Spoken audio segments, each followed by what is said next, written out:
കോതമംഗലം പ്രതിഷേധ കേസിൽ Mathew Kuzhalnadan എംഎൽഎയും DCC president Muhammad ഷിയാസും ഇന്ന് പോലീസിന് മുന്നിൽ ഹാജരാകില്ല. ഇരുവരും ഇക്കാര്യം പോലീസിനെ അറിയിച്ചു. ശ്യാം ദേവരാജ് നൽകും വിവരങ്ങൾ. ശ്യാം, ഇന്ന് വൈകിട്ട് കോതമംഗലം സ്റ്റേഷനിൽ ഹാജരാകാനായിരുന്നു നിർദ്ദേശം. പക്ഷേ ചോദ്യം ചെയ്യലിന് എത്തില്ല എന്നാണ് നേതാക്കൾ അറിയിച്ചതെന്ന് മനസ്സിലാക്കുന്നു. എന്താണ് വിവരങ്ങൾ? DCC പ്രസിഡന്റ് മുഹമ്മദ് ഷിയാസിനും കോൺഗ്രസ് MLA കൂടിയായ മാത്യു കുഴൽനാടനുമാണ് ഇന്ന് വൈകിട്ട് നാല് മണിക്ക് ചോദ്യം ചെയ്യാൻ ഹാജരാകണമെന്നാവശ്യപ്പെട്ട് കോതമംഗലം SI നോട്ടീസ് നൽകിയിരുന്നത്.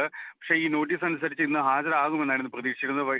അല്പസമയം മുമ്പ് ഇരുവരും ഹാജരാകില്ല എന്ന കാര്യം പോലീസിനെ അറിയിച്ചിട്ടുണ്ട്.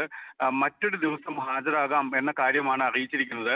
കാരണം ഈ കോതമംഗലത്തെ പ്രതിഷേധവുമായി ബന്ധപ്പെട്ട് DCC അധ്യക്ഷൻ മുഹമ്മദ് ഷിയാസിനെതിരെ 4 കേസുകളാണ് കോതമംഗലം പോലീസ് രജിസ്റ്റർ ചെയ്തത്. മാത്യു കുഴൽനാടൻ MLAക്കെതിരെ 2 കേസുകളും രജിസ്റ്റർ ചെയ്തിരുന്നു. മുഹമ്മദ് ഷിയാസിനെതിരെ രജിസ്റ്റർ ചെയ്ത 4 കേസുകളിൽ 3 മുഹമ്മദ് ഷിയാസ് ജാമ്യം നേടിയിട്ടുണ്ട്. ഒരു കേസിൽ ഹൈക്കോടതി അറസ്റ്റ് തടയുകയും ചെയ്തിട്ടുണ്ട്.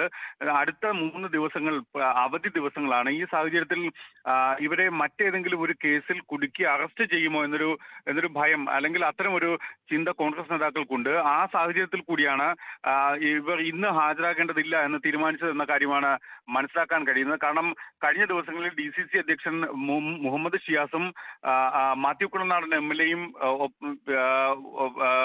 ഈ DYSPയുമായി, മൂവാറ്റുപുഴ DYSPയുമായി കോടതി വളപ്പിലടക്കം തർക്കമുണ്ടായിരുന്നു.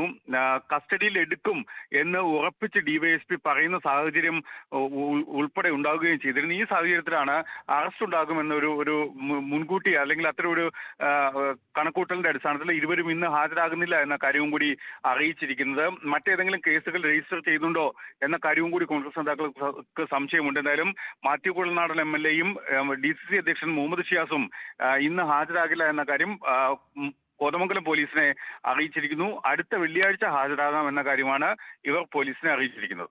ശരി, ശ്യാം ദേവരാജാണ് വിവരങ്ങൾ നൽകിയത്.